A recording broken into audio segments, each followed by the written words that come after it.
So here I am with Miss Pona, and we had about a week off, or actually about a week and a half since our last session, and the grass had grown significantly in this time, and in her turnout area she doesn't have any grass.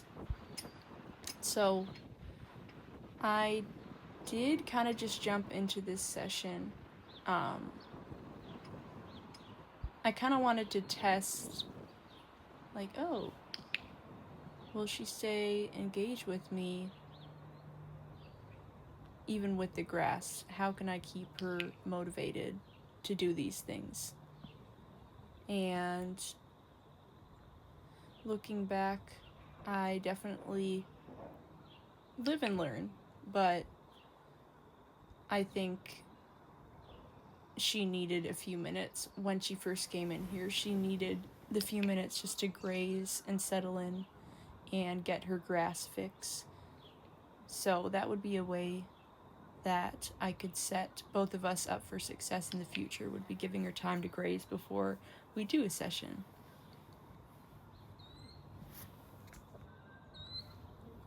And here you'll see me actually asking Pona to step up to this blanket. And the purpose of this exercise is really to see if asking her to step and explore the blanket can act as a focal point to really capture her focus. And there I am throwing some pellets down. And this is a way to take the focus of the food off of me for a second and to put it on foraging, essentially, that she is looking around the blanket and finding the pellets on that rather than searching for the food on me. And she is a horse who deals with a fair amount of food anxiety, so I definitely, as I am working with her, am cognizant of any ways that I can try that help her to not feel that I'm withholding food from her. And here I'm going to ask Pona for a turn. And this one was actually very relaxed, especially for her. What tends to happen when I ask her for a turn is she will swing her hind end around and just be very extra rather than just following my body and bringing her front end around me and letting the hind end come too. So I like that. But we do lose her here. And you're gonna see me try various ways to get her attention back. But, well, here it looks like it sort of happens for a second. It seems to be whenever I would ask her for movement from this point, she's kind of like, no. So I did have a couple options here. I could have stuck with her just asking for the stationary behaviors and worked within her comfort zone, or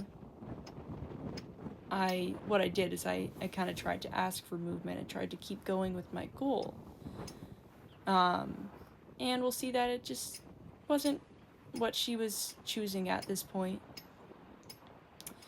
And I think it's important what I do here. It's very important to my relationship with Pona that I do end up recognizing that she is choosing the grass, and I take time to process that, like, discomfort that she is not interested. I'm not giving everything to her at this point. And it's important for me because I want to be able to process those feelings and not then carry those feelings or resentment forward and project it onto her, because she is highly sensitive. Yeah. this was just an interesting learning session overall. There, I really do think when we don't have everything together, those are the sessions that I don't enjoy the most in the moment. But looking back, I can see how those sessions really start a bigger learning journey. Because if I can be honest about when I do not know what to do, and just to be honest and aware of the areas we need to work on, then I actually can start to look and find answers and improve. But we can't find answers to our problems with our horses if we don't know that we need them. So that is where the self-awareness, like my self-awareness of myself, my own limitations, but then my self-awareness of the horse, that's where that comes in. And I am not aware and connected to the horse and myself, my own body, then we kind of end up just floundering, and there tends to be a lot more miscommunication, confusion, and frustration for the horse and for the human. So really what I'm saying here is everything starts with the horse for me. They tell me what they find easy and difficult, what they like and don't like, and then I can actually create goals accustomed to that for them and for myself. But none of this happens without awareness and empathy for the horse and for me, for when we make mistakes.